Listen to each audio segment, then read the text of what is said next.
Now, children, don't test fate. Welcome to the New Spirit radio show by the Society of Novus Spiritus, founded by world-renowned spiritual teacher Sylvia Browne. Today's date is March 27 of 2024.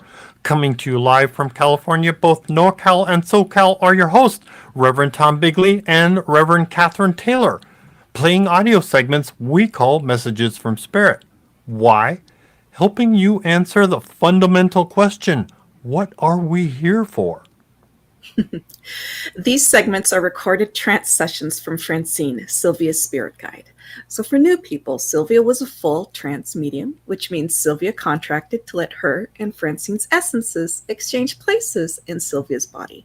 And we think of our bodies being similar to a car. One driver gets out and another driver gets in. This allowed Francine to share spiritual knowledge with us directly from the other side. On occasion, another master teacher and healer, a guide named Raheim, would exchange with Sylvia and present us with spiritual information as well. Francine and Raheim shared directly from sources like the Akashic Records, Mother and Father God, our spirit guides, Christ, and many others. And meanwhile, during trance, Sylvia would sit on a nice bench in a rose garden on the other side. And here are our hosts, Reverend Catherine Taylor and Reverend Tom Bigley. Hello. Howdy. It's not howdy doody time, but it's howdy do. Hey, glad everybody is here. The new and the seasoned. Everybody's here. Wonderful. Doesn't matter when you're watching this, and we'll talk more about that. Why that's important later. And yes, hey, what happened to us? Are we on? Making sure we're at least on YouTube Discord. here. Oh, yeah. What does that say? Oh, it says we're live. Well, where are we live? Yeah. Okay, that must be us live. All right, never mind. Well, anyway, welcome. Glad you all made it, regardless of when you're watching this. For new people, I want to go through our agenda so you get an idea on what we're going to share with everybody this evening and why does this take so long. We'd like to start out with announcements. Then we get into how did you use Novus Spiritus philosophy in the last week. It's always fun to share because everybody gets to learn from each other. And if you are seasoned at this, now's a fun time to start writing in the comment section so we can share with everyone else. Then we go on to special prayers and a moment of silence. We then jump into trance segments. Then I follow with a short meditation. We'll do some closing notes, and then we have a special prayer ceremony called a novena that everybody's welcome to participate in. That gets followed by talking about what you're going to appreciate for the week, and we conclude with a prayer by Sylvia. Fantastic. Absolutely fantastic. Hello, everybody. I see a few new names, which is always exciting. Welcome. Carolyn, very warm hello to you. And Christine, very good evening to you too. And welcome back to all of our regular listeners, all the way from Blog Talk Radio. I see our listener Ron is here as well. So it's Nice. Always wonderful to see everybody. Absolutely everybody. It's fantastic. Reverend Danny, hello. So good that you're here. And Reverend Donnell, I see, is here. We're going to have a great discussion today, guys. It's fantastic. And it's a very timely discussion, given the world news. So we're looking forward to continuing our discussion from last week, which we were getting into about the royal family. And today we're going to be talking more about them as well today. So. Nice. Some hopefully quick announcements. I'll say them as fast as I can. Hopefully you'll understand what I'm talking about. Please do share, promote, like, subscribe, click the bell so that this information gets out. People get their suggestions and recommendations through whether it's YouTube or Facebook. You can donate by credit card or Venmo. You can go to our website at novus.org and find that link. Yes, it does say PayPal, but they do take Venmo and credit card, and you don't have to sign up if you don't want to. Let's see. That does help us keep things like this going for you, for the things that support you getting to view this, the background things going on. And again, welcome to all the new subscribers and followers. Also, don't miss out on Chris Dufresne's question and answer specials. You can sign up on his website, chrisrightnow.com, to make sure that you get notified. Now, how do I get back to where I was? There we are. Sorry.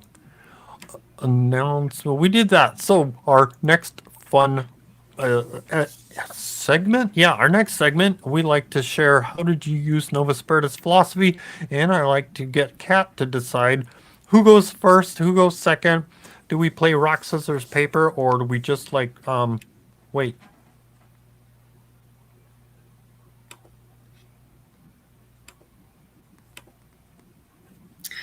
Well, I think it would be fantastic to do maybe some rock, paper, scissors. Okay. We haven't done it in a hot minute. Yeah. All right. All right. Rock, paper, scissors. Oh, you won. I won. You won. This is exciting. This doesn't happen very often, friends. Yeah. It's really entertaining to me when it happens. All right. Well, that just means it puts me on the spot. I wasn't expecting that.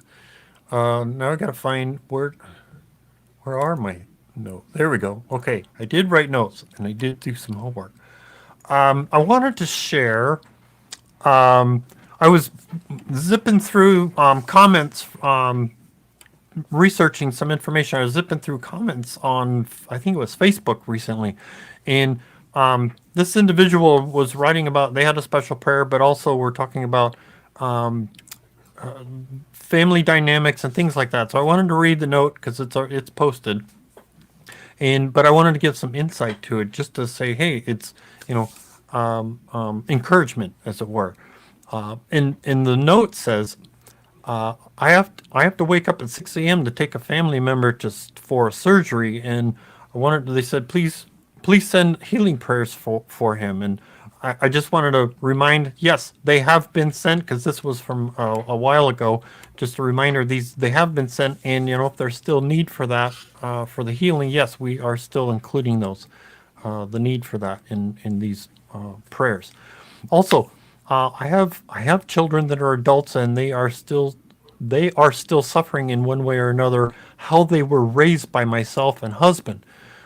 They need therapy of some kind. Please, prayers for them. I'm not a perfect parent, but I can say I could have done better, but I want them to heal and move on and not be stuck in their hurts.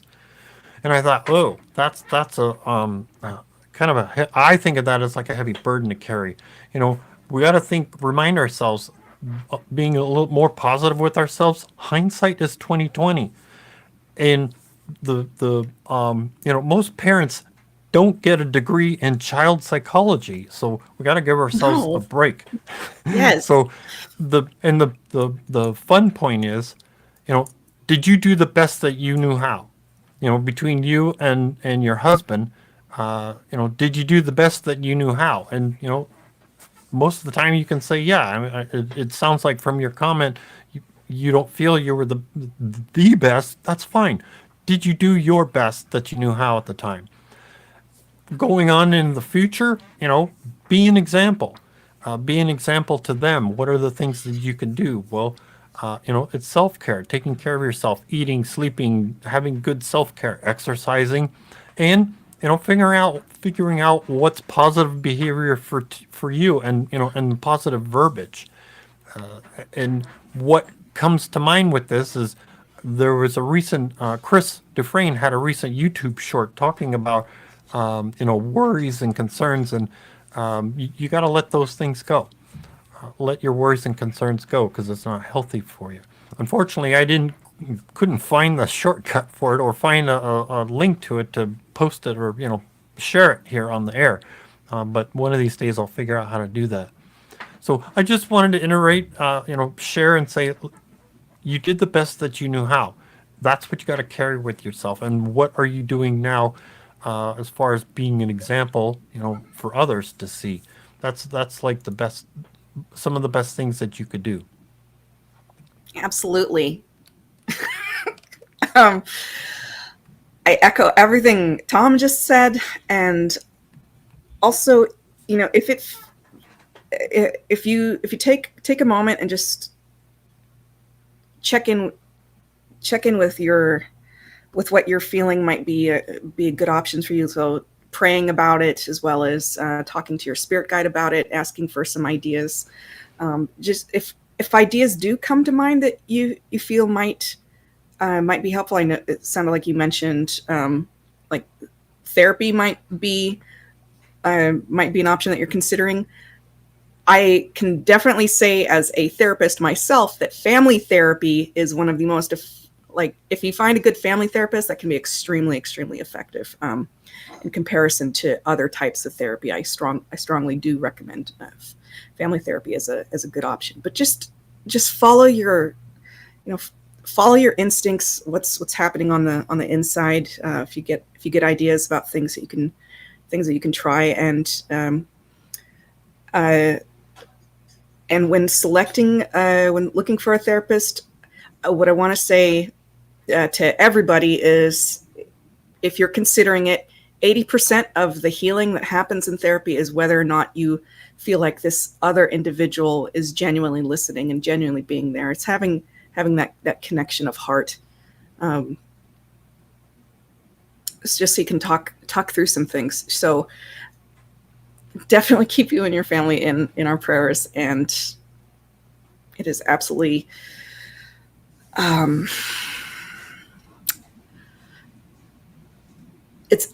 I want to say it's relatable.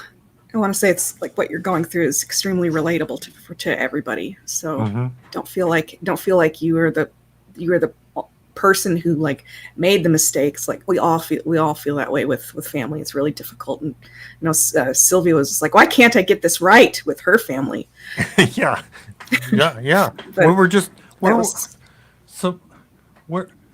Now I can't remember if it's a trance or a Sunday service or something. I was hearing something. We were just listening to Francine talk about Sylvia's life and Sylvia's family. That the challenges in Sylvia's family as far as her kids too. She couldn't. Sometimes it frustrated Sylvia. That her kids were doing the things that they were doing, and there really wasn't much she could do about it, short of putting a leash on them and hanging them in the closet or something, which that's not appropriate. Yeah. Your turn. Okay. I had an interesting discussion with somebody this week about like friend groups and friendships that last. And I recalled, for additional context, so I live in Los Angeles, and I've got a therapy practice in Los Angeles, and a lot of folks, it is really, really striking how lonely people are, even in a city of millions. It is really striking how so many people, even people I consider to be very charismatic and like with just like cool, interesting individuals, like people really, really struggle with loneliness. And I recalled something, and I felt like in the moment, it was applicable to a lot of. It's applicable, and I'm going to start using this more. But I recalled something that it felt like it was inspired by spirit guide or God, either way. But I recalled Francine talking about, or Raheim, they were saying that people will have a harder time sticking together if they don't have a centralized focus towards God or towards doing good. And it just kind of made me reflect in my own life that the friend circles that have stuck and the friendships that have stuck are ones where we both have like this. There's part of this dialogue of building and keeping something good and something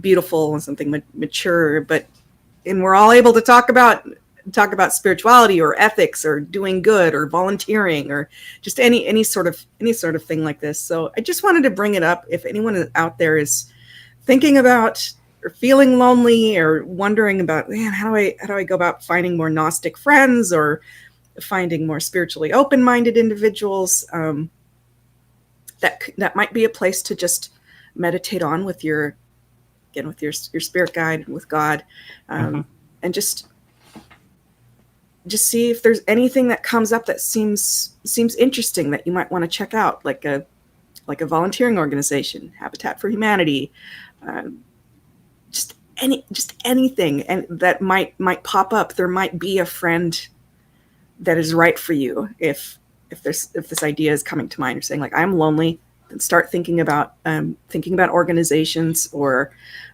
activities that seem centered around doing good, seem centered around God, and then check them out and see if there's people around there that do end up being more open-minded and on your wavelength. So just some thoughts. And put that out into the universe. Absolutely. Saying, just like, we'll program for it, just like we've talked about, programming for the perfect mate or events or activities. That's a fun thing to ask ask the universe for. That's very, very, very, very good point. I don't think I've ever prayed for a friend before, honestly.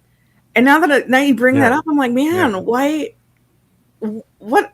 That seems like that's a whole area. That's a whole area of chart. Like our social life is a whole area of chart. And don't think I've ever given a prayer towards that.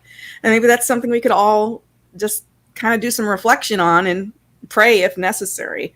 Beth from YouTube says, thank you, Kat. Needed that. I started volunteering last weekend, actually. It's something I actually look forward to.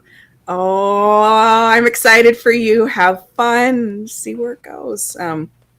I also want to put out there, some of us have received very like overt messages or sometimes subliminal messages from society that our relationships aren't worth fighting for or our friendships aren't worth fighting for. And that is something that we as individuals, if that applies to you, have to overcome and fight for your connections, fight for your relationships, fight for your friendships. And so I'm very adamant about telling other people to like, it is okay to say to somebody, I think you're really cool and I want to be friends with you and I value our relationship and our friendship and let's do something together, homie. Like, it is okay to be overt and tell people, because what's there to lose? Nothing.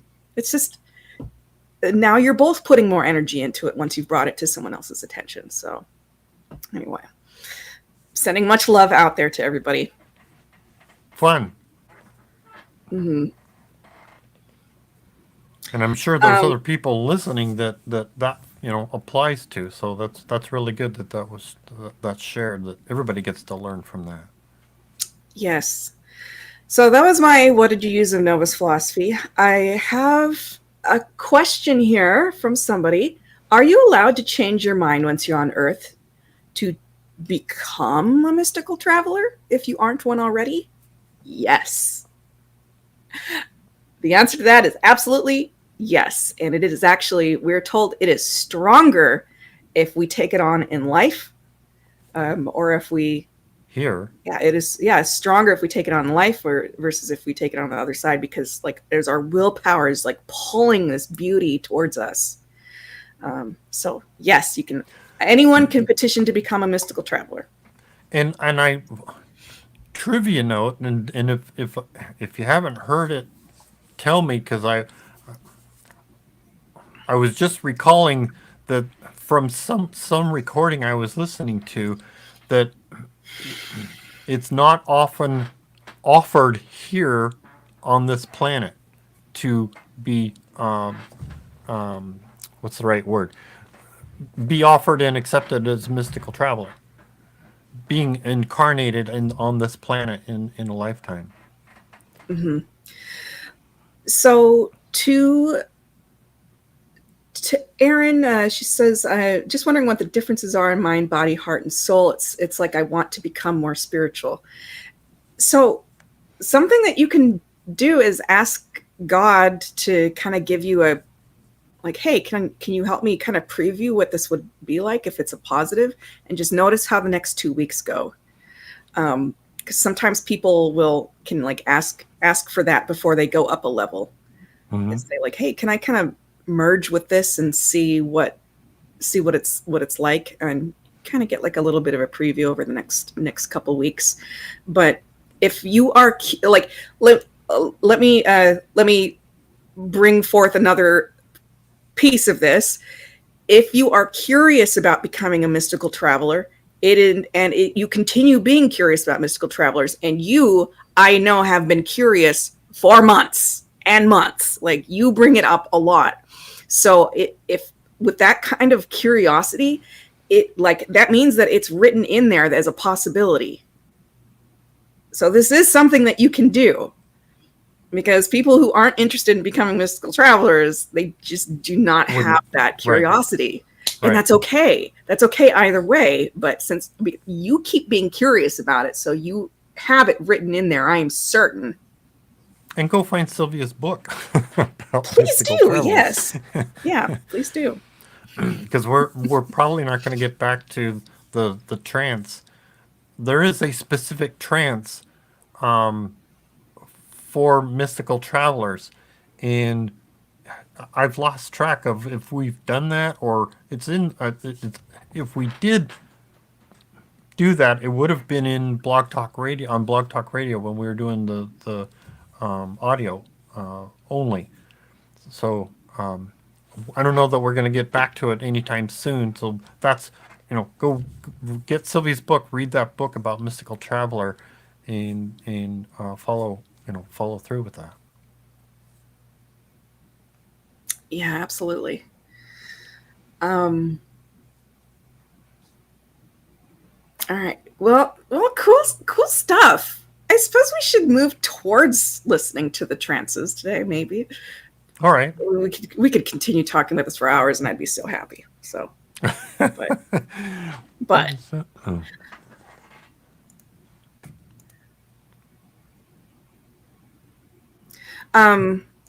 let me read a few more comments while you do whatever it is that Tom does to make things magical. Gibson says, went to my father's funeral today, and I'm still getting pennies that have the shield on them. God bless. Wow. I got one at the counter while buying something, and then found 8 other pennies outside as if I was walking to the car. 8 other shield pennies? What in the world? That could not possibly be more overt. Oh my goodness. Yeah. Maybe he's telling me that 8 small changes coming. Oh. Okay, that's fun. I like that. All right. Mine was similar. There was a penny on the ground outside of my truck door when I got out, and what did that mean? It took me a minute, but it was, what happens when I get out? I'm stepping on the money. What's the phrase, the common phrase? Right on the money. Ah. So I like hers. That's money. Fun. Hers That's great. Small changes coming.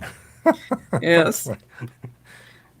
Before I took my last job, that was like it was a good job. It was a good job. It was the right move. But I had a penny land on my lap, like right on the center of my dress, while I was sitting in my car, and I was like, "There's nowhere that could have fallen from. It was just there." And I was like, so I picked it up, and the first thing that popped out was "In God We Trust," and I was like, "Okay."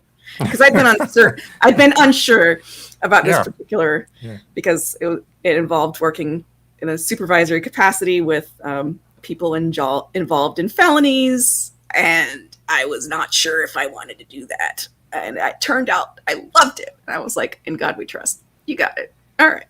It was great.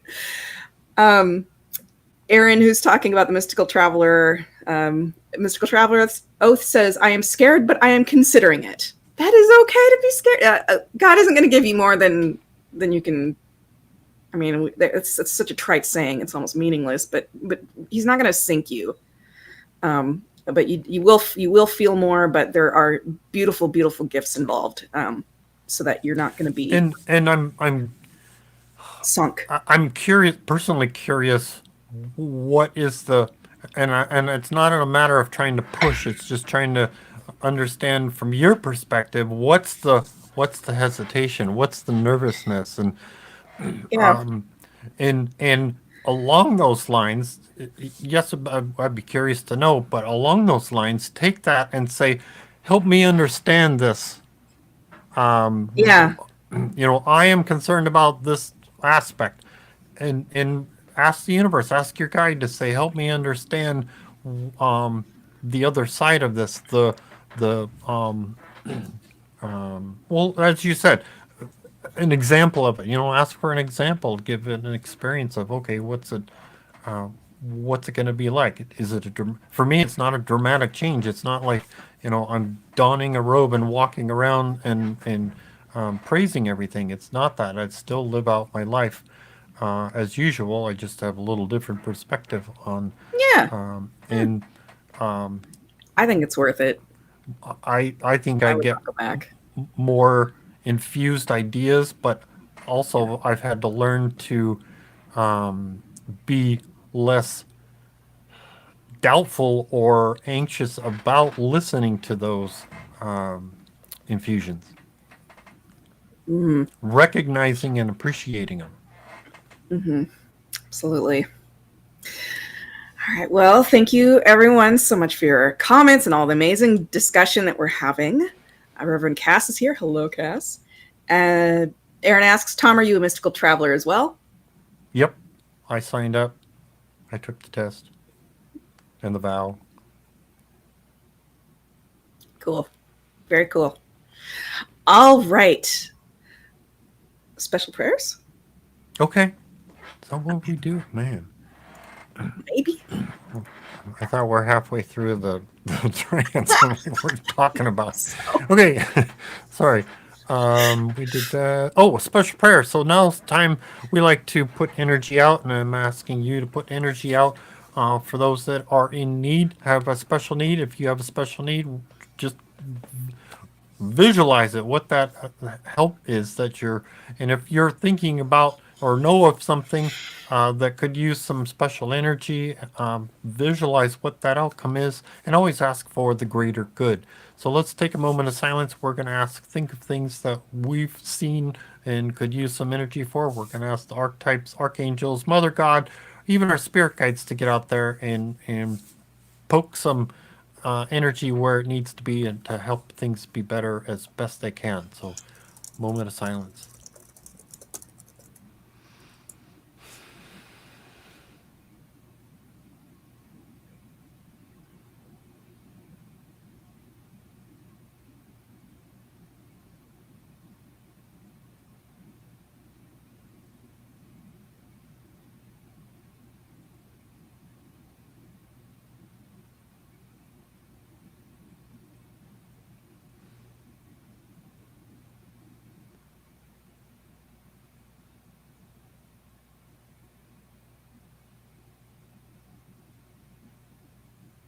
Amen.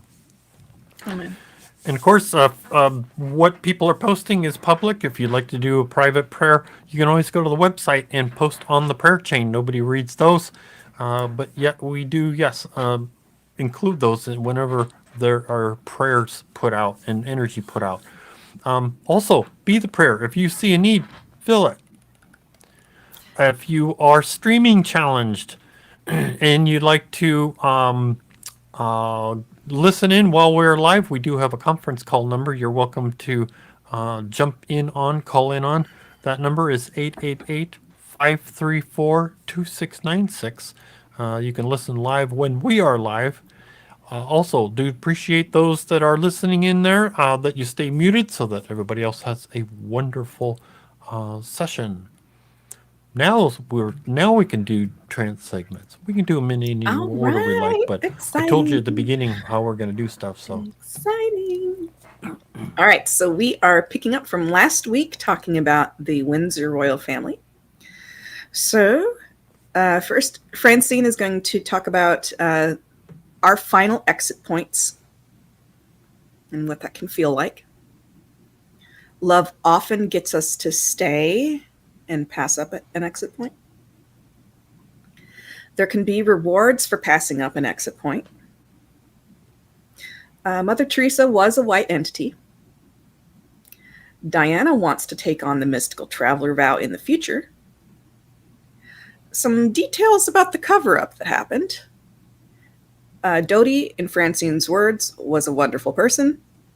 And then we're going to hear something about probability lines. Fun. All right. Here we go. Yes. Speaking of exit points, I know that there's one that you could write in, and as far as the Queen's, sorry, not the Queen, but she got in a car wreck. Now, is there an exit point choice of will? Now, I'm not talking about in your deathbed saying, I want to die. But roughly 2 weeks ago, I went into diabetic shock, and I couldn't move my body. And in that state, all I had to do was go back to bed. And I've been talking about dying for years, and I want to, but I don't want to go like that because that's not the way I want people to find me. Right. So that came down to a choice of will. My body wouldn't work, so I rolled off the bed. And I couldn't talk, but I could make sounds. I was using my neck against the back of the dresser. Right. And so my question is, I'm trying to phrase this right. Some exit points can come down to a choice of will, but a conscious choice of will. Always. Does that make sense? I mean, yes, it does make not sense. in your deathbed, but No. You're talking about the final one. No, I know what you're saying. Oh, yeah. So you consciously, whether it was, I don't want him to find me like this, or I don't want to go like this, or I just don't want to go now. That is a conscious that you negated your exit point. I felt like there was a lot of entities watching me. Oh, yeah. To see if you were going to give up or not. Yeah. No, you see, with an exit point, there wouldn't have been any retribution for that. Nobody would have said to you, if you had gone out of your body, boy, are you, a baby or non-courageous or whatever. Well, no. Yeah, in my head, I'm thinking, well, I could do my art, and I could go, well, hell, I can just do that on the other side. I didn't care about that anymore. It was more a question for someone else in my life. But isn't You know that... what I mean? Something like But that. greater love hath no man than to not only give up his life for another, but even to live for another. So it doesn't matter what the conscious will was to live. It's like Sylvia, who really went through a death experience at 26 also, decided not to leave because she didn't want to leave her oldest son with her then maniac husband. So if it took that for her to stay, you see, then that was a will beyond hers. See, it can be your will or somebody else's will, or what you feel is a will of someone else's. I must say, for a couple of days afterwards, I was depressed. Sure. I didn't take the shit. Absolutely. Absolutely. And you think you were depressed, wait until you would have gone through the tunnel and then gone to the other side and then been slapped back and see how depressed you would have been.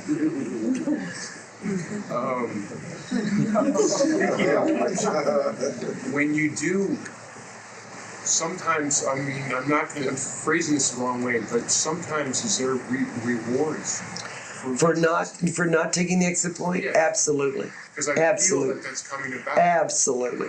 If you pass up that test to stay, because after all, it takes more courage to stay than it is to go. Because going is just letting go. That's easy. That's just, okay, one last breath and I'm out of here. Yeah, there's always a big star at the end of this part of life. Yeah. So I almost feel like I was given a start over. Oh, absolutely. Not a rebirth, like. Well, but it is in a way. Because see, you consciously, a lot of people go through exit points and they don't have the conscious knowledge to say yay or nay. It's more powerful if you are able to have a conscious knowledge of it. Because then you've made the conscious effort to say, I really am not thrilled about staying, but I'm going to stay for the greater good, for my sister, for my mother, for whatever. Thank you. Yes. Francine, is Diana's death helping with people face passing easier? Yeah, it did that, and it also did the fact that people had a tremendous identification with her. The fact that she'd had everything, and then it was ripped away from her, and the fact that she was abandoned so much, and the fact that she was ignored, the fact that she was defamed, the fact that... So a lot of people did an affinity with her. But it certainly made people not afraid to die. They said she broke consciousness. 4 of the entities that were in attendance with her, she never did. She wasn't awake. She might have fluttered. No. She didn't speak? No. She fluttered her eyes open, but that was just an autonomic nervous system that did that. And what they felt was a groan. That's nothing but the air rushing out, because she was literally drowning in her own blood. It punctured her main aorta, and that was, you're gone. Yes. Was she or Mother Teresa mystical travelers? Mother Teresa was not. Not at all, in fact. It's white entity. Di wasn't, but is planning to take it on another planet. Remember, I told you that this was the only time it would ever be given on this planet. She's going to go to another planet and take the vow. I am much more impressed with Di than I am Mother Teresa, and I won't go into all my nuances about that. And I feel the same way about Mother Teresa in many ways as I did Mahatma Gandhi, and we won't go into that one either. So sometimes it's very strange in this life. What you view to be historical marvelous figures, there is a quirk. But Di had nothing but purity. She really did. She had a pure heart and a childlikeness about her and a goodness about her that was stamped out very early. Yes. So, was she an example? Oh, absolutely. Example to the whole world. Oh, and Sacrifice. even to the Sacrificial. even to the point of her death. I mean, Oh, absolutely. That would be the lessons ultimate. from that. You see, what's a better ultimate sacrifice than to see a young, beautiful woman who's killed? And I think it's kind of tragic to blame just the paparazzi. Oh. See, that's a terrible thing. Not that they should have been following, but where was that any different than it's ever been before for her? Why should it be so now? It's a misdirection. And as far as the driver that had an alcohol content, that's no such a thing. I didn't think so either. Coverup. Coverup. Yes. Since she's already talking to you, it sounds like she didn't have to be cocooned. Not at all. She had told, I'm told by her guide, that she had told 4 of her friends, our close associates, that she really didn't plan and didn't want to live very long. So there was something within her makeup. And besides, it's amazing how they use the name Di. Lived up to her name, so to speak. Yes, yes. Is she gonna have everlasting life now with Dodi and he's there? Are they gonna be together? Oh, no, they're not together. No, See, what we think sometimes is the most marvelous soulmates or whatever down here now. People get over there and they like them a lot, but they're not, no, they're not with them. No. With Yes. Dodi, Fayed, and the Yeah, and nothing was said about him. Nothing much was said about that guy. And he was a wonderful person. But did he chart his Oh, he has to go flight with her. exit with her and stay with the Absolutely. driver? So Absolutely. Everybody was in coercion, as we say. May I interject? Several months ago, Sylvia was warned by Francine, you are not getting on a plane tomorrow morning to go to Seattle.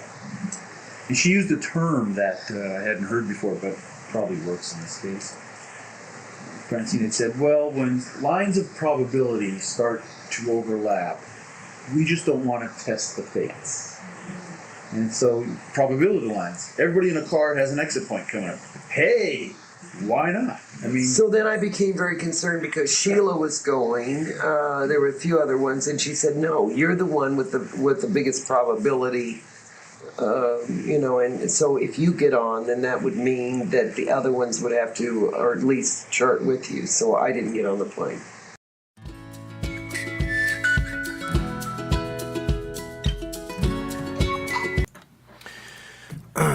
So fun insights as to what goes on the other side while we're here having our experiences.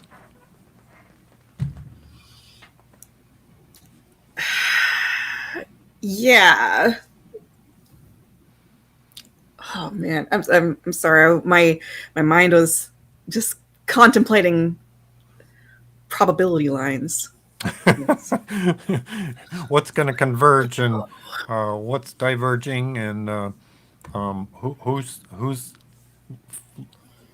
lines should we stay away from? Yeah, I had never because I've never heard this concept before from them, but it definitely brings in some both mysticism and science at the same time. Because it's like, oh my gosh, so if someone has a high, so what? Someone has a high probability coming up soon, and An exit point. sooner for an exit point. Well, it doesn't even have to be an exit point. It's a life event. Right, a life event. It's just something coming up soon. So, but that makes sense because things aren't always down to the date. Right. Unless it's something like, graduating school. Or, here's the date that it's not often we do, but I don't know. I'm just we're going to meet contemplating Mr. or Mrs. Right, next week. next week. Hey, we got to get those lines of probability to line up and those two get to meet each other. Yes. I mean, yes, that's one that will be a positive result. It's Yeah, that'd be a positive one. and going back to what I mentioned, I think it was last week about the I don't remember why I said it, but it was about the car accident. If you've charted in to have the experience of something about wrecking your car, then program to minimize the effect. Oh, the greater good. I was talking about the greater good. If you've got the probability of, hey, we're supposed to have a something happen to the car, great. Let's program to say we're going to minimize it just so that we get the experience of the minimize it. Ask for a paint scratch versus having the totaling the car. Mm-hmm. And oh, by the way, maybe you don't want to be in that car.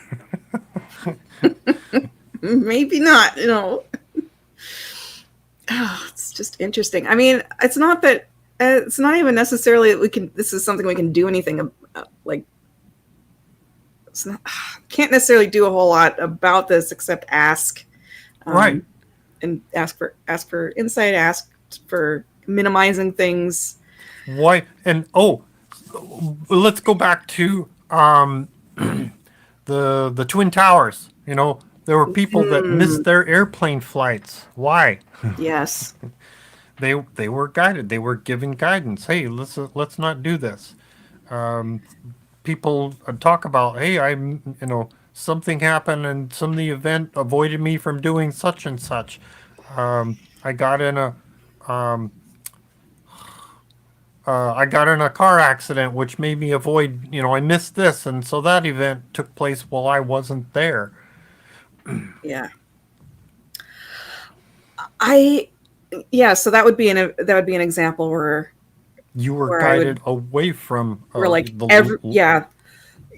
the other side probably saw that and was like, this probability is going down. We're going to try to steer our people just away from this as much as possible, and steer people out of New York as much as possible, because I assume if they're seeing things in terms of probabilities on the other side, that things are probably glaring red or flashing red or whatnot. Here's a recent one: the bridge in Baltimore that just got knocked over. There's how many? Yes, that's a disaster, a horrific thing that happened. I'm curious how many people got a message diverting them away from that event. Yeah. Yeah, that'd be fascinating to know. And the fact that it was at 1 o'clock in the morning when it was minimal people on the bridge. Mm-hmm. You know, I think it's I'm thinking about the on 9/11 the flight that fought back against the hijackers, successfully fought back. We don't know if I don't think we know if the other planes had fighting back or not, but but one flight did not get to its destination. It makes me wonder. Makes me wonder how many warrior themed individuals were on that flight that day. We were just like, no, we're not gonna just let evil win this one. Yeah. It's interesting. Probabilities. Let me go over to the comments. Ramona says that she's patiently waiting for my kindred soul. Maybe tomorrow. Yes, probability lines. Here we go. Just make sure that you are getting out the door. And that is something that that I know I need to do as well more often. Just to meet people and do things. And right. Jorge says, I heard a story that Michael Jackson was supposed to be at the Twin Towers on 9/11. Wow, interesting. Jorge says, Chris told me I will not be taking my early exit points. Cool. And Tangela says, I was on a commuter bus on my way home from work, sitting in the smoking section, and someone wanted to switch with me because he wanted to smoke. I switched, and 10 minutes later, the tire blew out under the seat, and he was thrown 2 seats over. I was saved. My, wow. I had been when I was a young person and in middle school or whatever, my mom was working nights, and so I got myself ready for school in the morning. Was no big deal, and I walked to school because you could still do that those days.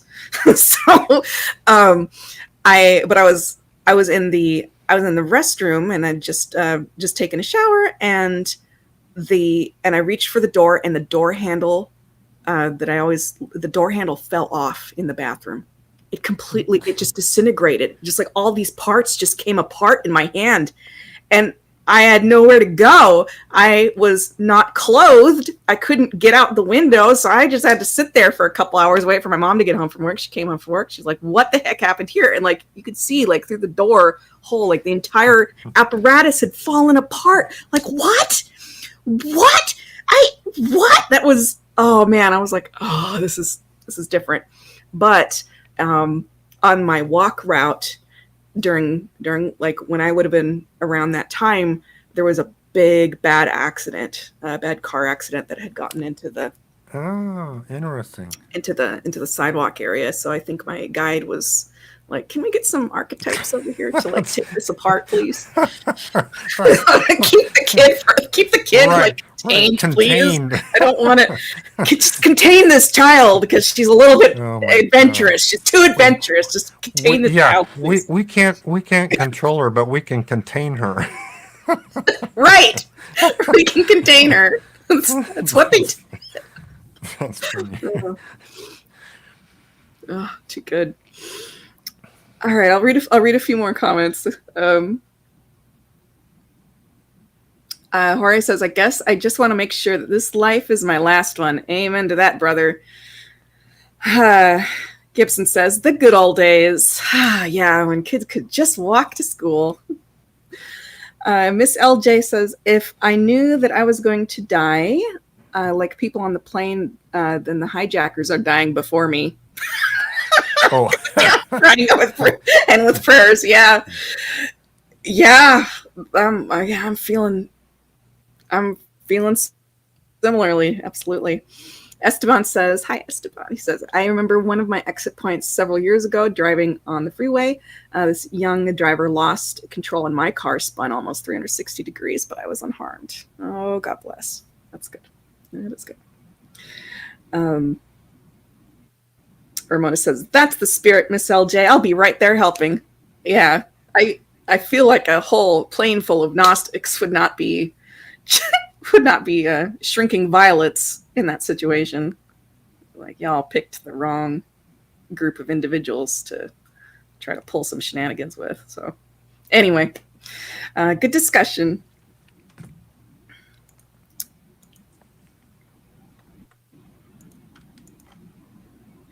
Kristen says, Sylvia said, if you're questioning if you're on your last life, then you are. Thank you for the reminder. Has Chris told you that? Has Chris talked about your longevity, Tom? Somewhere, I have it stuck in my head. It's my 80s, but I recently heard that it's supposed to be my 90s, and I'm like, I got to work on that. Ooh. If I want to stay healthy that long, I'm. Rosie and I are reminding each other about, oh, we gotta go do some things, and I'm like, oh, do we really gotta spend the time to do that? And okay.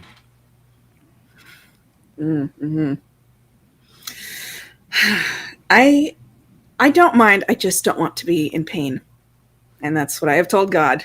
I don't mind. I just don't want to be in pain. Like, I'll put up with a lot, but I won't put up with that one as much. Program and say, hey, I don't need to look like, I don't need to be drooling cereal out of my mouth. I don't want to be drooling cereal. So, don't, when you say that, say, no, that's not me. Cancel that. Part of our programming is watching others, observing others. And we can remind ourselves, no, that's not what I'm going to be like. And visualize what you want to be like when you are older. Francine has reminded us, ask for the, what does she call it? There's a funny word for it. Youthing, not euthanizing, youthing. Yes. Visualize yourself maybe not more than 20 years younger than your physical age. Keep yourself youthed, and do what you can to keep healthy, whether eating right, exercising, and good mental health. It's going to extend your lifespan and the quality of life that you have.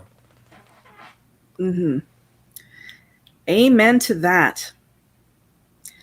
I'll read a few comments, and then maybe we can move on to the next segment. Just keeping an eye on the clock here. Christine says, Chris says, I am here till I'm 94. So I doubt I'm taking an early exit. Marvelous. And Kristen says, yes, Tom, put on your seatbelt and leave. All right. Jorge says, Chris told me that I'll have a long, healthy life, which is fantastic.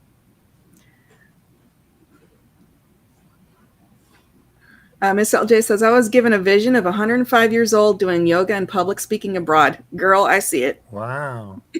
Yeah. People can be incredibly like youthful and mobile and full of life. Like, I absolutely reject all of these conversations about people saying that public officials are too old to serve, or they have to be this or that. I'm like, just like take a person how they are. Because I don't want Saban saying that to my grandparents, saying like, oh, you're too old to do this. Like, you're like, just stop. Just like, leave people alone. I don't know. That's just a pet peeve to like, it's just more society programming age. And that's what I get cranky about. Jorge says, one day I'll be walking anywhere, and then I'll just go home. I love it. Just off we go. Easy peasy, lemon squeezy. All right. So the next segment we have, and we're going to hear about how Diana had 2 lives. Charles will try to change. Francine and Raheim on their differences on the old world. Mother Teresa didn't have the fanfare coming home that Diana did. And we're going to hear about why. Mother Teresa's motives. And weighing how much good you can do. And lastly, Dodi's father really wanted the truth. All right, here we go.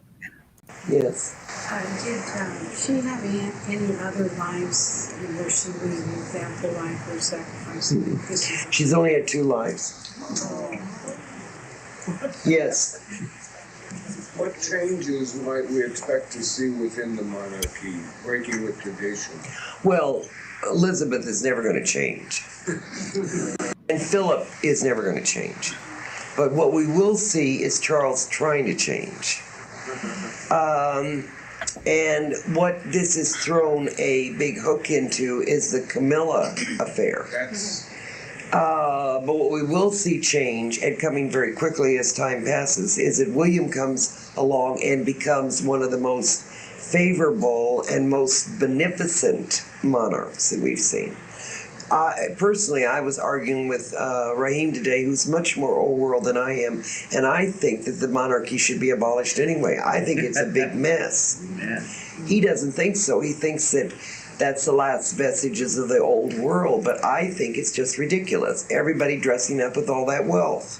It's an appendix. I feel the same way about, as Sylvia does, about the Vatican. I think it's ridiculous misuse of money. Oh, yeah. Back to the boys again, how do they feel about their father in this relationship with Camilla?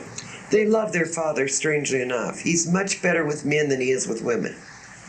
And the reason why he's so good with Camilla is because she is older and she's very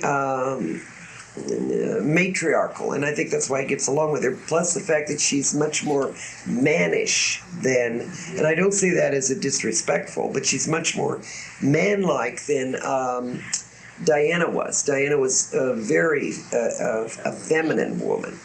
But he's very good with males, so he really does love his sons. Can Camilla have children? Oh, not unless the star rises. That's why he chose Diana to have. Oh yes, and in fact, it was one of Camilla's picks. Camilla said at one point that she would not be any trouble. She would have good babies, and people would go on with their lives and not have anything. She was just a baby carrier.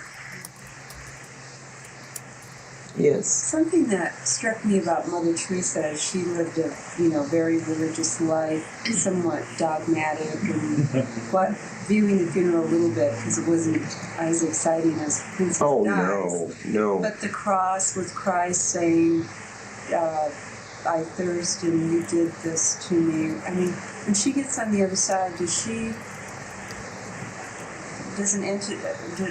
she study or kind of change, not be so, look at her life and her views. And not be so dogmatic well, she was so against everything. Well, she was so against everything. Whether it was, and she had no problem with speaking her views on what she thought of women that had abortions. And yet she's in this terrible country that women are popping babies out like crazy and can't take care of them.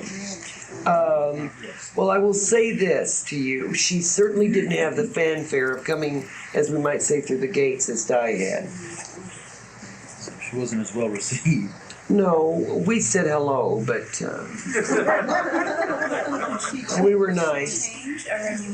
Oh, yes, she'll change. Yes, and it's not her fault because, you see, she came from a very poor village in which this was it. See, some of those women in those days, the only escape they had was a convent. But there was growth in her soul.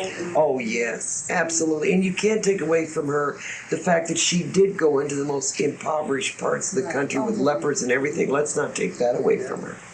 But what I'm saying is I resent, and I guess I might say that, like everybody, I don't want to be like I've heard so much from Sylvia saying the media's at such attack is But in many ways, the media didn't show how she lived and didn't show the wealth that she brought in. And that was a shame because I don't think anybody would have resented her for that. I think somebody was controlling her. Oh, they definitely were. And where they didn't control the wealth that Diana had, by far, Mother Teresa was far more wealthy. You may say she took the vow of poverty, but what one of you, as ministers of Gnosticism, wouldn't love to have a $118 million facility? Tell me.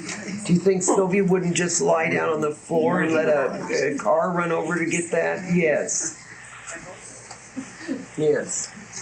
So if I could paraphrase you regarding Theresa, it sounds like her motives may not have been as pure as we tend to make them.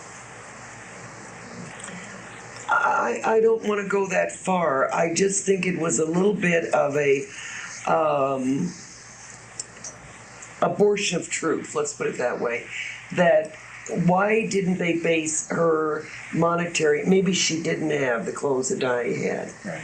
but let's base the monetary value of what she did and how much she acquired against Diana's.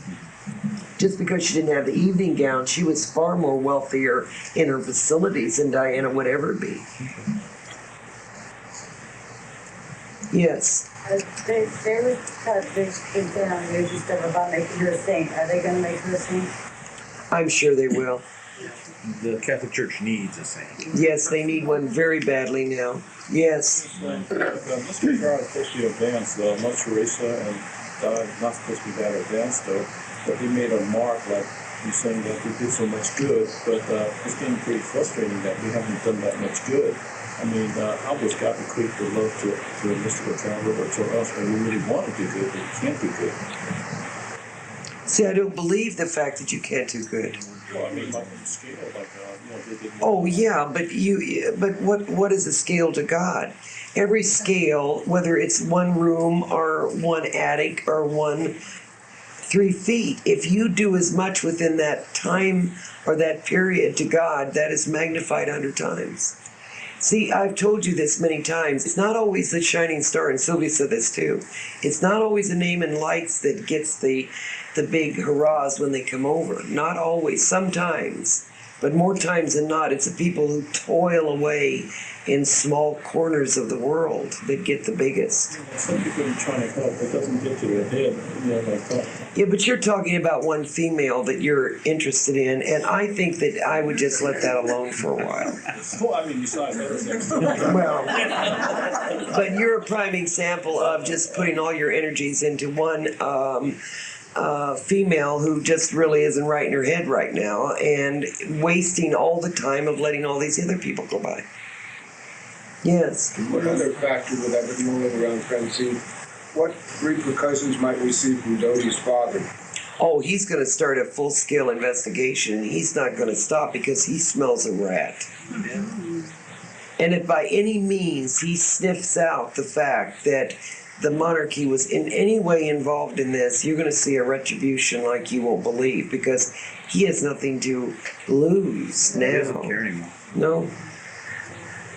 You see, when you get an old world type of man, much more in the Mediterranean vein, such as Arab, Judaic, and you take away a son that carries a name, you have taken away their monarchy. This impacted him very hard. Oh, yeah. It's his name. Vendetta time. It's his name. And that's the thing that all the males in the Mediterranean countries or the Middle Eastern countries look to as their males to carry the name. You cut off their heirs or their lifeline of their heirs, and you've got something, to deal with.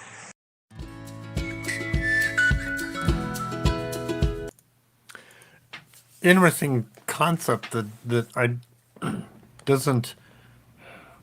I haven't thought about and haven't been, what do you say, introduced or acclimated to is the notion of in the need to have the name carry on, the legacy carry on, and the no, I've seen some evidence of it where the the head of the house says, this is what you're going to do, this is what you're going to be, this is how it's going to go, and you have to carry on, you have to continue on, and when nobody else cares. But encouraging it and emphasizing it is a interesting concept. It really is. We have a question from somebody. Donovan, it is so nice that you can join us live. That's exciting. Donovan asks, what is the most Gnostic movie? Do you have any favorites that you can think of, or anyone else that you would love to? Well, that's too tough to ask, because that's like there isn't just one. There's quite a few that I think hit the mark, and it depends on what you want to resonate with you. Sure. As far as what is it that you are seeking? What is it that you're want validation for? Or so there's a wide that's kind of a broad question, but to put something in there. Mm-hmm. Oh, darn it, I can't remember. Patrick Swayze and Demi Moore. Ghost. Huh? Ghost. Thank Yes. you. Okay, that was a fun one. Yeah, that was. Robin Williams. What Dreams May Come. Dreams I think May Come. Also groundbreaking. Yeah.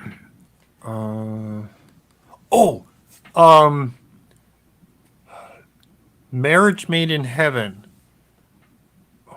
That one was old. That I don't want to say old movie, but that was from a while ago, and I don't see it show up very often.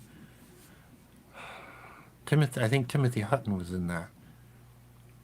What else? I mean, I'm open to other ideas, but those that's just what's. I mean, others are gonna like stream out of my head later on after the show, but those are some fun Sure. ones to me that sort of throw out resonating ideas of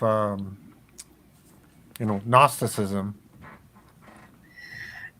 Yes. Miss LJ says, how about that movie with John Travolta, Phenomenon?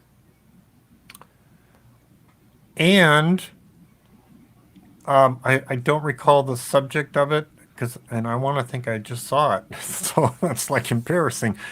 But also Michael. Michael. The movie Michael, yeah. where he was the, I the loved archangel. Michael. That was great. Michael, yeah. So yes. Yeah, that was great.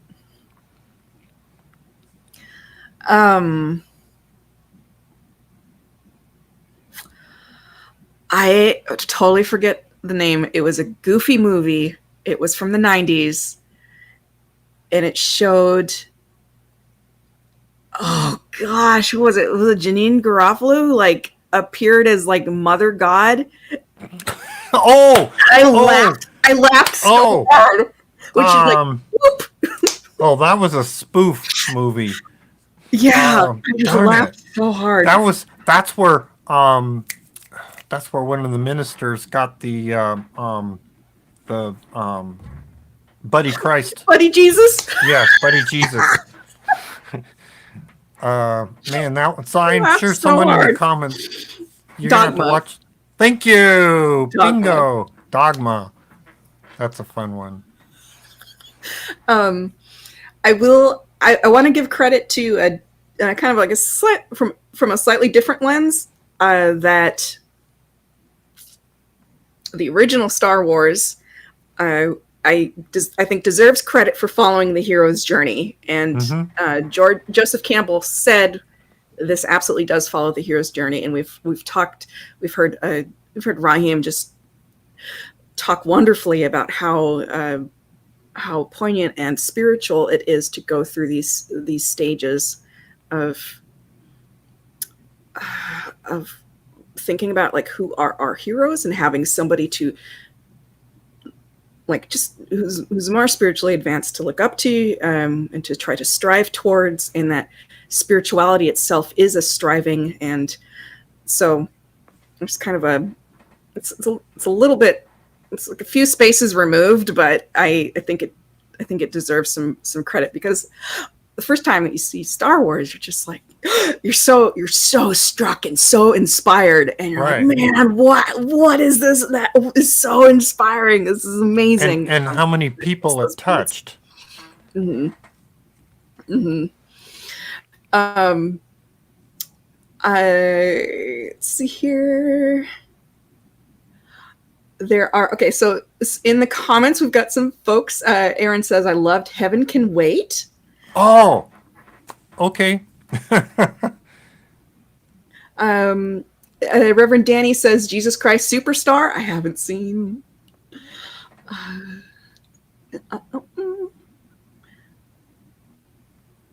want to think the Last Temptation of Christ. Last Temptation of Christ. Yeah, Sylvia recommended that one, right? Yes. I don't remember it.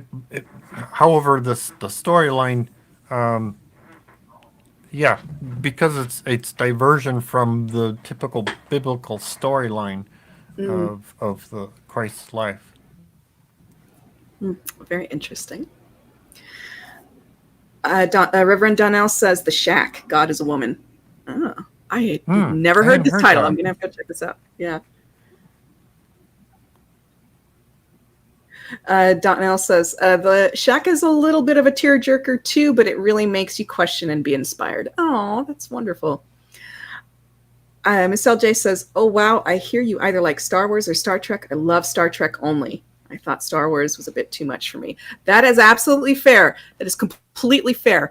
I grew up loving Star Trek.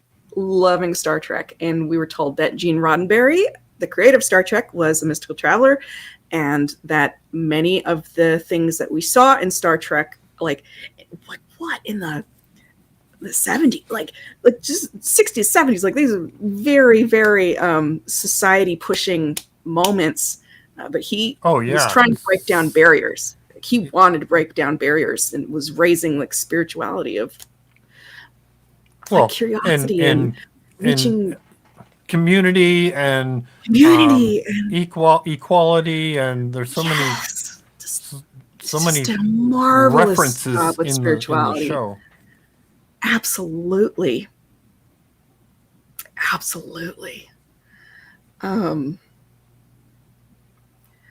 Richard, hi Richard. He says, there's also Defending Your Life with Meryl Streep that takes place in heaven per being judged for how one lived their life. Oh, interesting.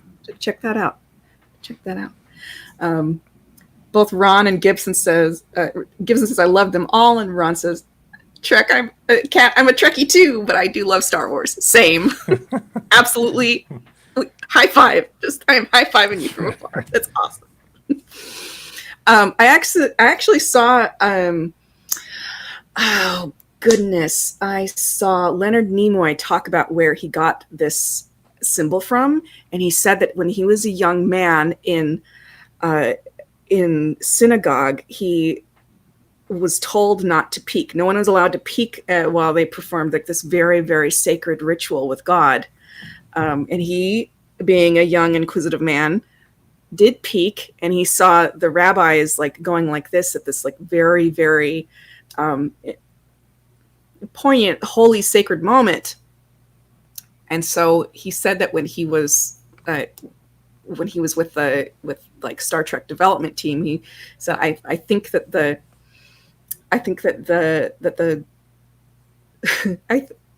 Vulcans should have their own thing. Like they need something. Right. And so Gene Roddenberry was like, figure out something that he's like, I know what I want.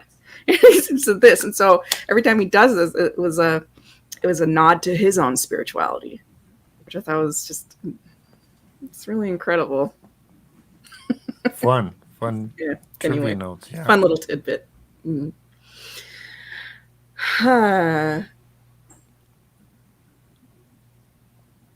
Last one. Yeah. Okay. Last one. Yvonne and Aaron both say Lord of the Rings. Okay. Well done. Thank you, everybody, for the for the movie discussion. I'm going to read the scripts for the next tagline for the next for our last segment. Okay, so we're going to hear about Diana's bodyguard. Diana did want to marry Dodi. Experiencing for God. And what happens if God feels that you are a good experiencer for him or her. Say that again. Right? What happens if God feels that you are a good experiencer for him or her? Oh, okay. Fun. All right. Let's go experience. But That's any fun. one of you can have, it's very much like Kurt said, that you can have these periods in which you have these sacrificial periods, even in your own life. There isn't one of you in here that won't have or haven't had or will not have a conscious death experience. Whether you take it or not, it's up to you. There isn't one of you in here that will not lose a loved one. Depends on what you do with that.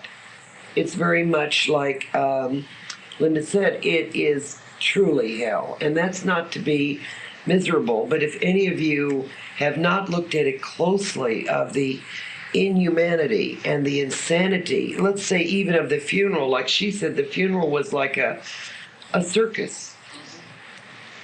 And I kept saying to Sylvia until she got tired of it, why didn't they spend the money instead of flowers? Why didn't they spend it on the poor? Do you know how many thousands upon thousands of dollars? Probably millions. Anything else? Yes. Was Diana pregnant? No. But she had a plan to marry him. There was no doubt about the fact that she was going to marry Dodi. Yes. Her bodyguard. Just curious. How does He'll never be allowed to speak, and if he does, they're going to tell him he doesn't remember anything. Yeah. They're already putting that out, that he won't remember anything. They're putting Drano in his IV to fry his brain. They won't let him talk. Mm-mm. What is his life? I mean, in translation. Well, he's also been a kind of sacrificial lamb too. Now, very much like Kirk, he took the knowledge not to go. That was his option line. And he, like Christopher Reeves, decided to live on and maybe be an example. That's what Christopher Reeves did. He had his neck broken. I mean, the cervical nerve severed. He should have been dead. But now he goes on living for a example. And maybe through his example, they're going to get more electrodes to the body, little by little, in which they stimulate nerves, and people eventually that have these terrible neck injuries or spinal cord injuries, because you see, it's unfortunate, but you need a celebrity of celebrity status to create something like this to happen. High visibility. High visibility, and they're the ones that can do it. Absolutely. Yes. There's something I wasn't clear on about the exit points. If we don't, like we were talking about, the children didn't write into their chart they would experience the death of their mother, but we all have several exit points, don't we?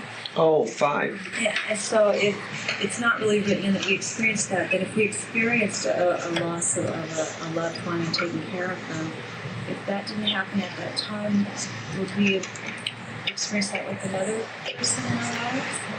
Yeah, it would have been comparable. But in her case, there was what we call in their charts, there was a blank space. In other words, they knew that their mother would be absent or that there was a possibility that she would be taken from them. So that's So what it was, in the chart. that's right. And that's not necessarily all. No, see, some charts are written, I mean, literally gouged out in granite. But most mystical travelers are people of white entities. Yes, their charts are pretty, but there gets to be some real feathery lines in some parts of it. And plain old blackouts in there. Yes. I would actually like to ask a question on top of the one that I asked before. Is you said that if someone makes a choice to go, and they go through the tunnel and then they're slapped back, is that then the choice of the other side and the council on the other side that you have to complete something? If you've already, made the choice to go home, and you go home, and then the council says, no, you're not going home. No, then it's not near as great as the one you did, because then somebody else has slapped you back into place. So see, you made your own conscious knowledge. See, it's very much like when Sylvia went through the tunnel and somebody yelled, "Don't leave, we need you." The "we need you" came to her, and she snapped back. So That then, was a Sylvia choice. That was a Sylvia choice. so no other council on the other side can force you to come back if you don't want to. That's right. The only one that we've ever found that has some clout with that is our Lord will meet the person and says, "We don't want you here yet," and that seems to really push most people back. Good enough for me. I'll be back. Get your wife back. So in writing your chart, don't feel like you're up to the will of the wisps, as they say, or the fates. Don't feel that way, because in God's mind, in the tapestry of your life, it is woven very tight. You see, even though we know so much more, and everything can be available to us, there is always that one thread that binds the tapestry together that is ultimately God's choice. And that's why we talk about miracles, because that thread can be intervened or the thread can go in another way or pull a knot here and there. And that's Mother's choice. That's Mother God's choice. So I don't want you to think that everything is in granite. You really have your course of study. You really have your chart mapped out. You will do pretty much and learn your theme and everything you should do in the time that you will do it. And anything after the exit point will just be so much gratuity that you can keep on working for God. People will come and say, "Was I saved for a reason?" Yes, to survive more and experience more for God. Maybe not to write the great American novel, but just to go on surviving and experiencing more for God. If God feels that you are a great experiencer for him and her, believe me, you won't go. Regardless of what your chart says. That's what we call the interception of the chart by Mother God. So rather than think, "Oh my God, if it's not written, then I may be left up to the fates." No, you're not. Because your chart and your domination will still override anything.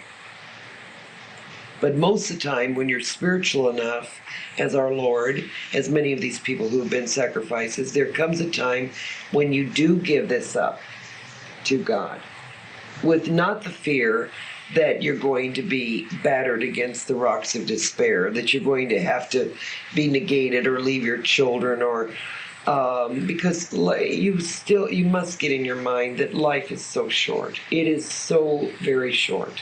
Sylvia always says, "No, it's so long." But to us, it is so short, and you will look back and see. And I point to you and tell you, how long do you feel that Christmas of last year was? It was a blink. It was yesterday.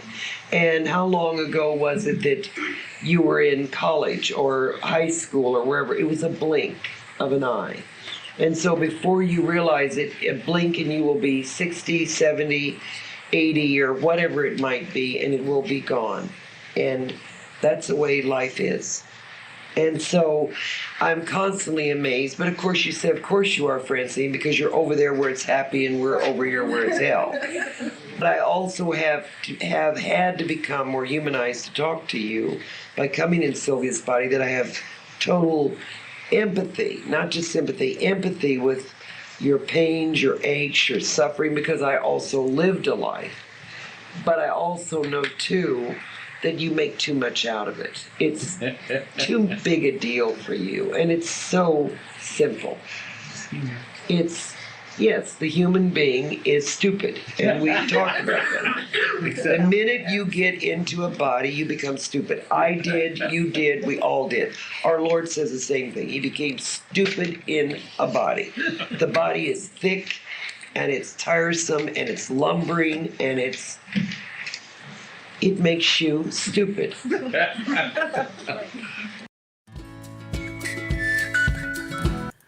A common sentiment over time.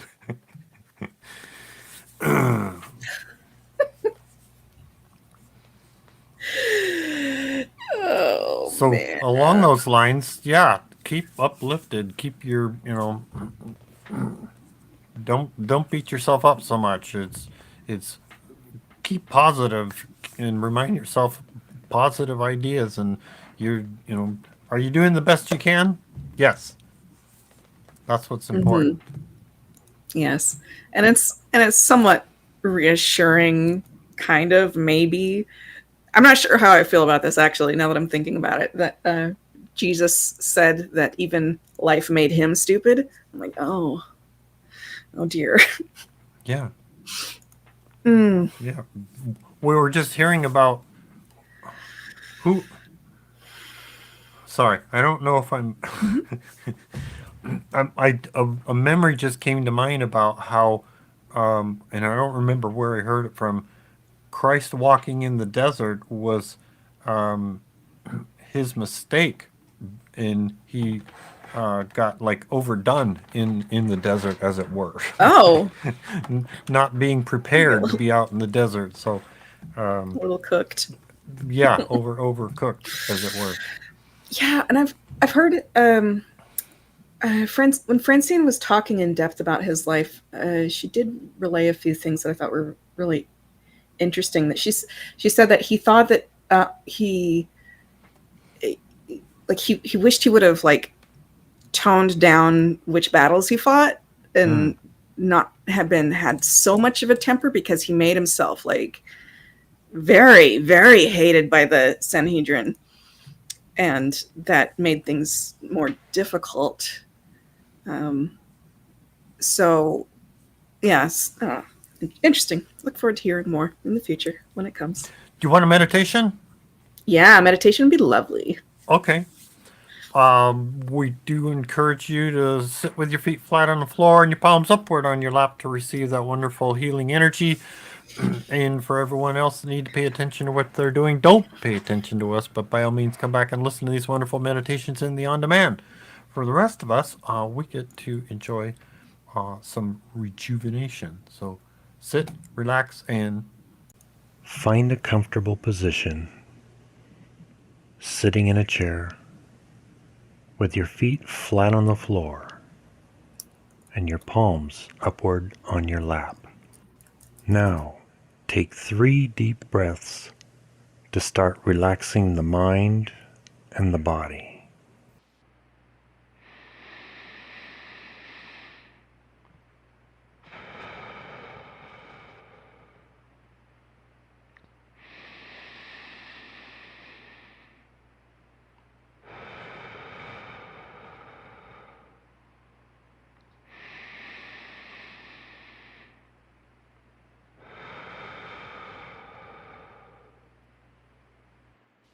Now, when you are ready, close your eyes.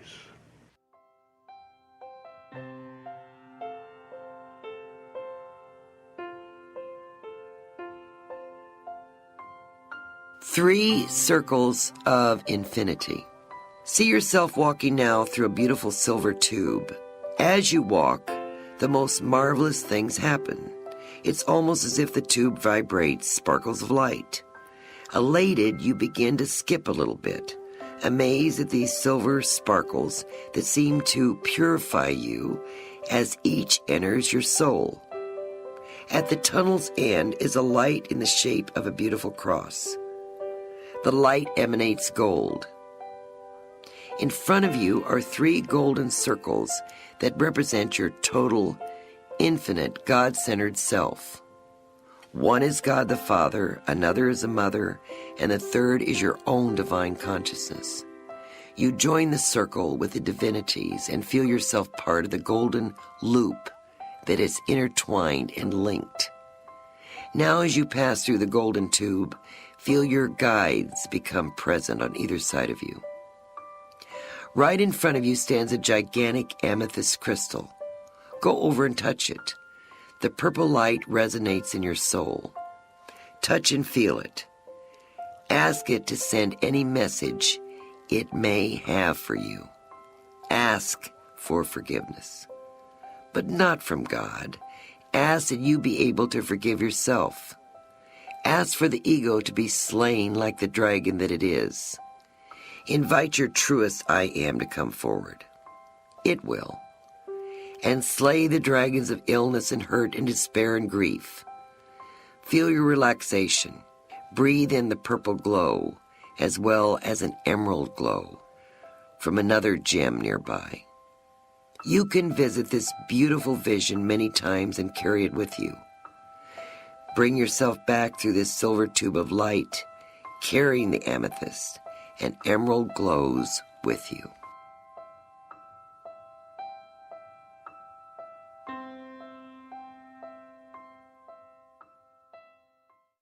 Now, on the count of 3, come all the way back to full alertness.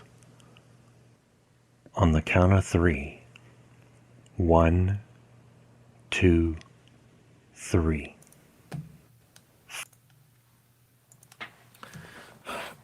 That was a fun adventure. I'd forgotten about that one. That works better. Try that. Yeah, I haven't heard that one in a long time. It's very nice. What are we supposed to do now? Well, I'm supposed to talk about, if you have any questions about what we shared, feel free to post in chat or email us questions to cat@novus.org or tom@novus.org. And of course, we appreciate listeners, both live and on demand. Show your appreciation for New Spirit Radio by promoting, liking, subscribing, sharing. Look for our websites at novus.org, sylviabrowne.com, chrisrightnow.com. Facebook is Society of Novus Spiritus, Sylvia Browne Group, New Spirit Radio Show. Yeah, we still have that. But it says, go look at over here where we are.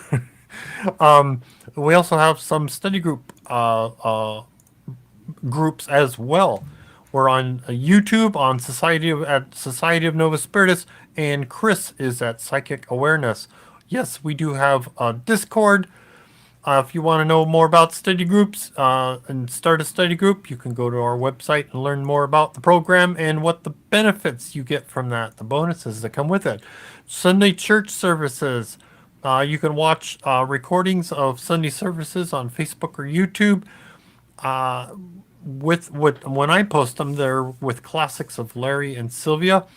In addition to that, if you want to participate in a live activity, you can post your email on the website, and you should get an email invitation to Reverend Ellen Schloss. Has 2 services that are offered throughout the month. One is a special Zoom service where you can join in with other like-minded people and participate in a Sunday service. Or there is a private, what is it called?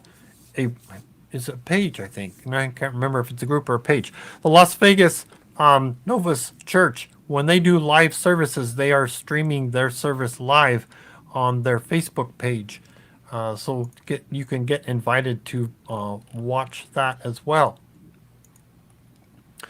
Now it's the time for the novena that I spoke about earlier. For new people, what that is, it's a special prayer ceremony. Everybody's welcome to participate. How that works is we are all going to say this phrase together 3 times, and then I'll tell you what to ask for afterwards. The phrase is, I am God. I am part of God. I am God. All things are possible because I am God. So we'll say that together 3 times, and I'll tell you what to ask for and visualize what those things are that you're looking for. What purpose does this serve? We've heard them, both Raheim and Francine, talk about just that very fact. And that also follows along the lines of our tenet number 10, which is, let no one convince you that you are less than a god. Do not let fear imprison your spiritual growth. So now I encourage you, everybody visualize, we're all holding hands together. It doesn't matter when you are watching this. But visualize that we're all holding hands together in a large room so that our energy is being passed around and combined and, getting out to what the needs are. So Here we go. We'll say this together. I am God. I am part of God. I am God. All things are possible because I am God. I am God. I am part of God. I am God. All things are possible because I am God. I am God. I am part of God. I am God. All things are possible because I am God. Now, ask for things for yourself.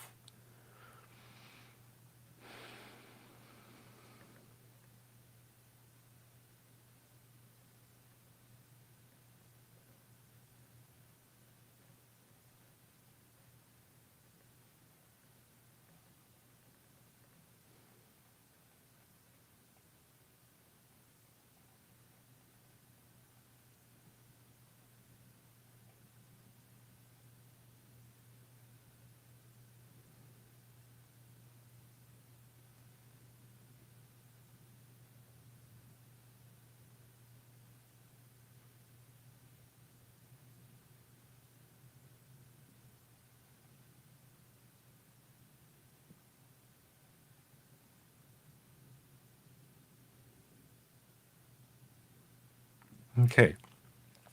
Again, here we go. I am God. I am part of God. I am God. All things are possible because I am God. I am God. I am part of God. I am God. All things are possible because I am God. I am God. I am part of God. I am God. All things are possible because I am God. Now, ask for things for others.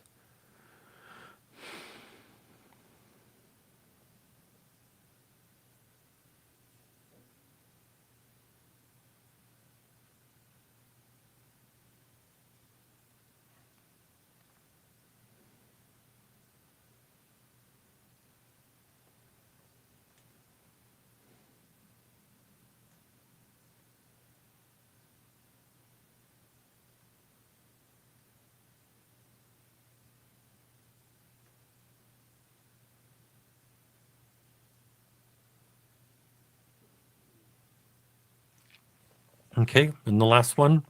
Here we go. I am God. I am part of God. I am God. All things are possible because I am God. I am God. I am part of God. I am God. All things are possible because I am God. I am God. I am part of God. I am God. All things are possible because I am God. Now, picture our light going out like a beacon for others seeking this spiritual knowledge. And of course, show your appreciation in various forms, but I do encourage you to also think about what are you appreciative of over the past that you want to think about and carry on for the next week, because that appreciation, that memory is going to help keep you uplifted and carry you through next week. In the meantime, show your appreciation to Francine and Raheim for researching all of this wonderful knowledge, Sylvia for coming to this insane asylum of the universe to start this movement, and for showing us how to get some peace of mind and grace while we're here. And of course, Asna for helping us and protecting us, and Father God for providing the most prestigious school for us to experience, learn, and satisfy our unique spark of curiosity. And appreciate Bob Ingold for helping out with some of the graphics and audio, and of course, Sammy and Javon for our wonderful theme music, our intros and outros. For the show, writing, setup, and hosting is Reverend Catherine Taylor. Editing, technical direction, and hosting is Reverend Tom Bigley. And now, a prayer by Sylvia. Somewhere in here. There we go. Yep, here we go. Prayer by Sylvia. Autumn Equinox Prayer for Morning. Dearest Mother, today we symbolically bring our offering that represents what our needs are for the next year, what we wish to harvest not only for our minds and bodies, but the harvesting of the spirituality of our souls as well. As you have for centuries, dearest Mother, attend us now. Show your power and might and the power of your justice. We ask that you harvest from our souls all adversity, and that the wounds from our battles here on earth be healed. We ask that this mantle of your earth yield up plenty for our needs. We ask that you give us the courage to go forth and harvest souls toward your light.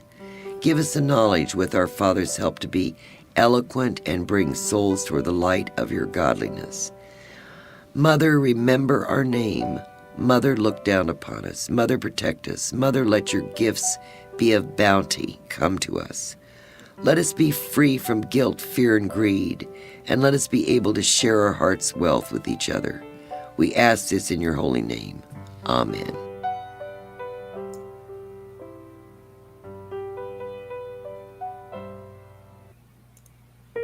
And Kat's going to tell us. We love you very much. Happy Easter. And let us all celebrate having Christ's messages with us every day. God bless. For so long we have ignored you as if you were not there. All praise went to the Father. We were so unaware that through the years you've shed your tears for all the pain we bear. Oh, Asna, how we love you. Place no one above you. Always thinking of you. Bless your name. You are Mother God. You've planted every blade of grass, creator of the stars. And when I'm feeling down and out, you mend my broken heart. So now I sing this song of thanks because of who you are. Oh, Asna, how we love you. Place no one above you. Always thinking of you. Bless your name. You are Mother God.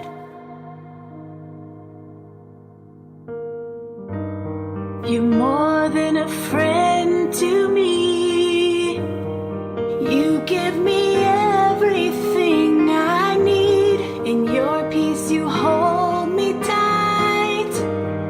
You are the bringer of the light. With no fear we boldly stand, because you hold this world in your hands. You are the truth, you are the hope and love we never knew.